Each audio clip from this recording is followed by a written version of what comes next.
জাতীয় দলে থাকা অবস্থায় যাতে কেউ রাজনীতি করতে না পারে সে ব্যাপারে দ্রুতই সিদ্ধান্ত আসছে বলে জানিয়েছেন প্রধান নির্বাচক গাজী আশরাফ হোসেন লিপু। সোমবার মিরপুরে এক সংবাদ সম্মেলনে সাকিবকে পাকিস্তান সফরে দলে নেওয়ার বিষয়ে প্রধান নির্বাচক গাজী আশরাফ হোসেন লিপু বলেন, অবশ্যই বর্তমান পরিস্থিতি নিয়ে আমরা চিন্তিত।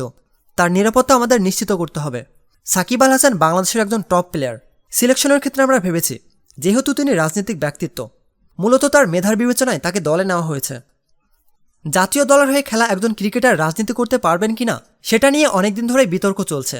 গাজী আশরাফ বলেন, তারা এবার বিষয়টি নিয়ে সিদ্ধান্ত নিতে যাচ্ছেন।